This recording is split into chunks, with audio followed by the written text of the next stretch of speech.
how do I effectively communicate with those around me? I'm out. Bye, all. Good night, everybody. Well, I mean, so communication is so crucial to every aspect of our life. And so being able to effectively communicate and learning how to effectively communicate can reap huge benefits. And so I figured we should talk about how to effectively communicate. And as men, I would like to say especially that we are not mind readers. So don't expect us to read your mind, please. Well, I don't know. Kurt's over here living in the X mansion. He might be a mind reader. But no, there are many differences between the male and the female brain. And so we are only going to get one side of that today. But even just among men, false communication happens regularly, and so making yourself clear, but I think also trying to envision different ways that what you said could be taken is also a good skill to have, not only to help communicate in the moment, but also in the future, being able to envision how other people might misconstrue what you're saying can help you more effectively communicate down the line. At least that's how I've seen in my own personal life. What are you guys thinking? Yeah, go ahead, Tyler. No. So this is kind of what we talked about on the episode of Be Awesome Together that I was on, which was about like partnerships, whether that be relational, romantic, family, or like business partner style, and being able to work well with other people. And it kind of goes back to that same thing of just always making sure there's an open line of dialogue that goes both ways. You can't just force your voice onto someone else, but you also can't take the burden of everyone else's information being dumped on you. And I didn't take a full course on it. I'm starting a semi-regular course on YouTube by the people that made SciShow and Crash Course. They started releasing like college level courses that you could either pay for or just watch on YouTube. And if you actually pay for it, you get a diploma in it. But one of them is actually on communication. And the first episode that I watched is kind of about reading body language more so than verbal language. And it's the ability to, no matter what you say, be able to get back what the other person is thinking. So, for example, I say that and both of you start nodding, which means I know that you're agreeing and you're engaged with what I'm saying. But then at the same time, we live in a very technological age where a lot of communication is done where you can't see the other person. It may be done where you can't even hear the other person. You're just communicating through devices that you can't always gauge tone, inflection, and meaning behind what those are saying. So I could send you the most offhand, like, hope you have a great day today. And if you're already in a bad mood, you might take that as a different way than what I actually mean it. So I think just being able to be clear and communicate that with someone else is the better way to do it. And going back to the reason that I was saying, nope, that's it, I'm out, goodbye, everyone, is because myself, my wife, and our 8-year-old all are on some varying level of the autistic spectrum. And people like us have a very hard time either expressing or reading how other people are communicating. and it's like our kid, he can't at all understand sarcasm. He does not get sarcasm at all. Like, I get that he's 8 years old, but even an 8-year-old, most of the time, if you say, "Oh no, bud, we're totally gonna go and do whatever," they'll kind of catch on after a while. But there was literally one point where, like, we didn't get his food to him the moment that his schedule said it was supposed to. And he was like, "Am I not going to eat today?" I was like, "Oh yeah, bud, we just decided to let you starve tonight." And he about lost it because his brain just couldn't process the fact of, oh, he's not serious about what he's saying. And I think, once again, going back to the fact of we live in a society now where that is a more common occurrence, like autism and ADHD and stuff like that is more common in my generation and lower, or at least it's more easily diagnosed and more openly spoken about. Right. Yeah. I don't want to keep rambling because that's also part of my ADHD. So I will let someone else go. What you made me think of is have either of you seen the movie Timeline?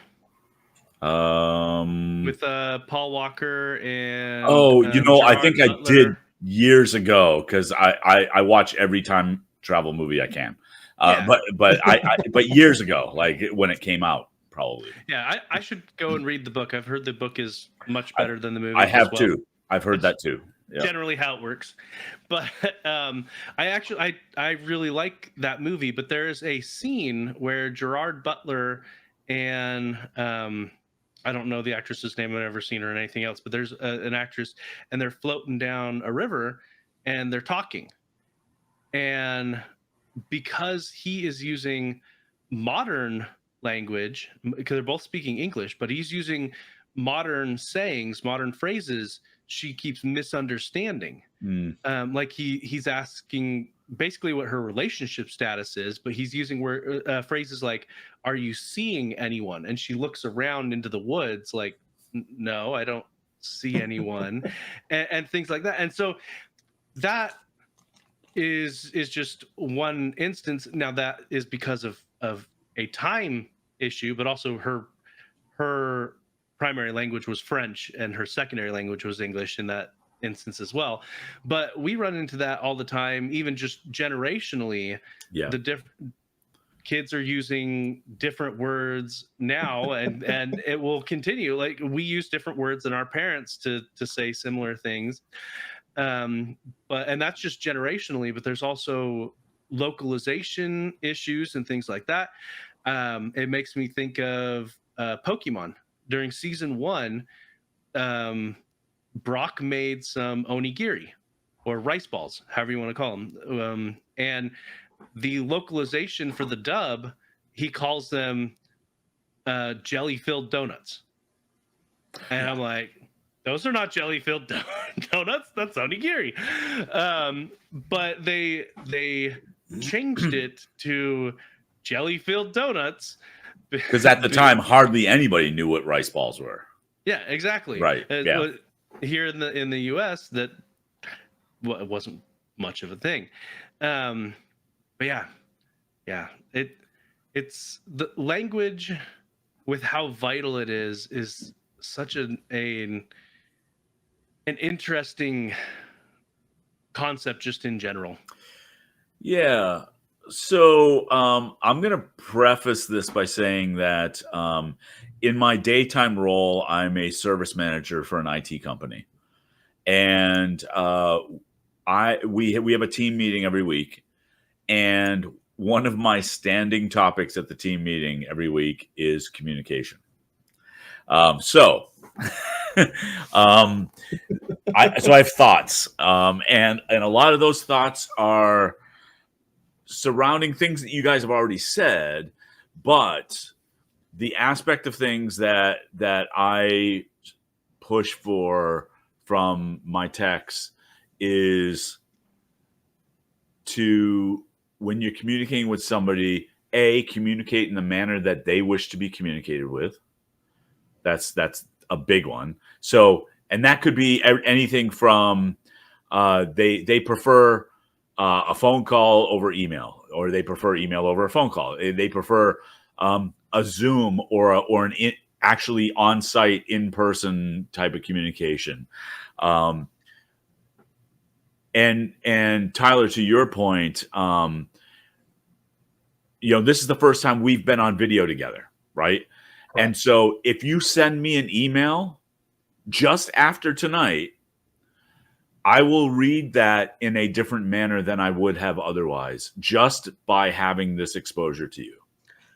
Right, because otherwise I'm just this amorphous being that you've heard of and may have known existed, but now you know my tone and my inflections and all of that kind of stuff. Right. And even the subtle, and this is something that some people don't pick up on as much, and I just happen to.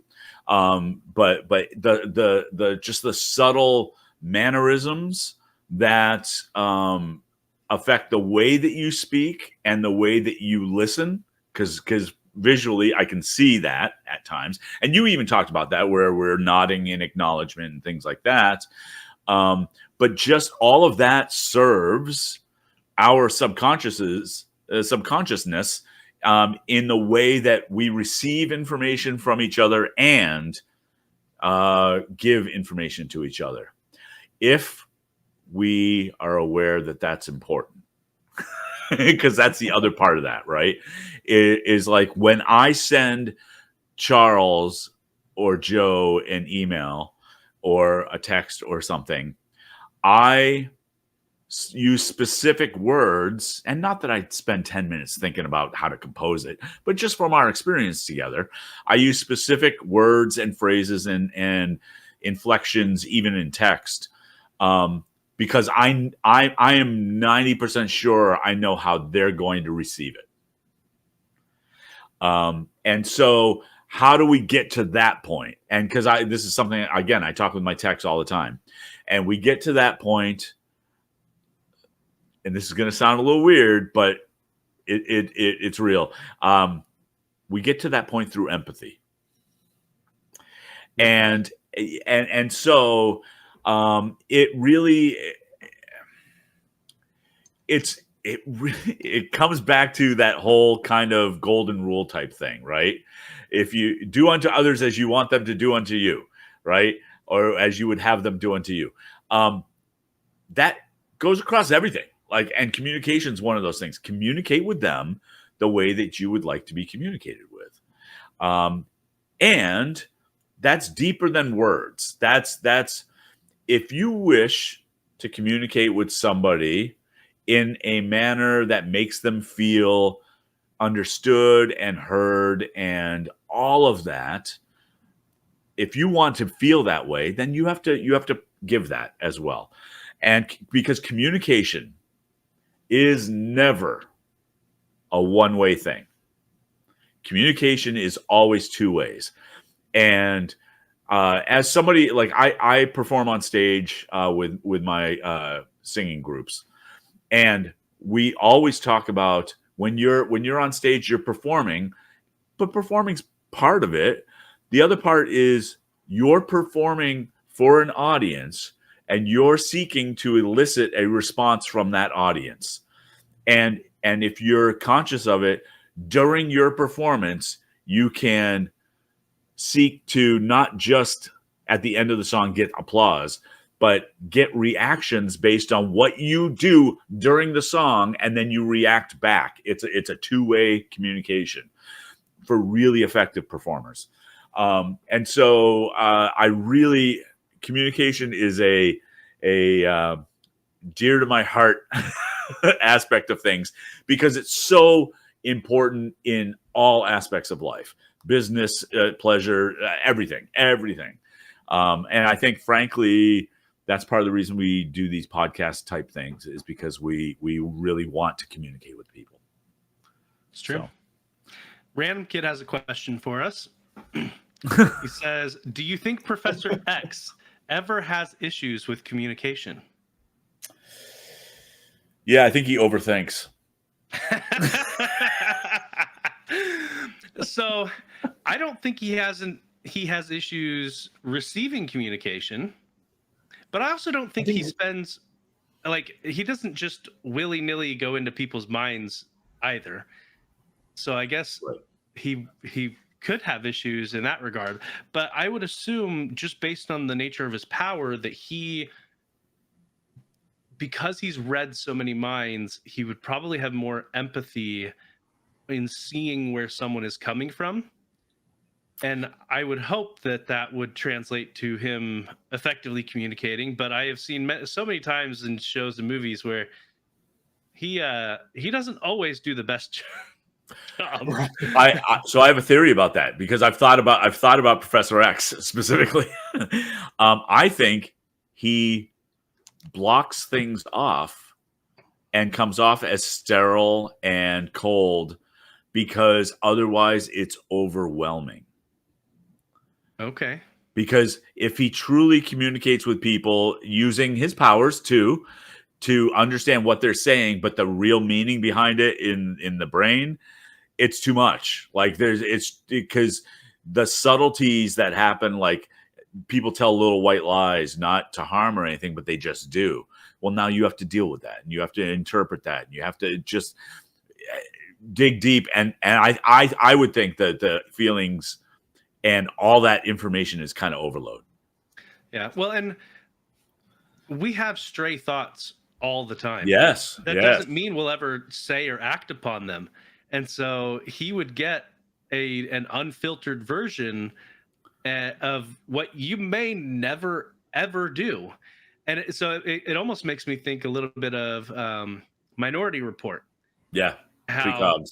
Yeah. The precogs, they may never do that, but there's the chance, because the precog saw it, that they would commit a crime.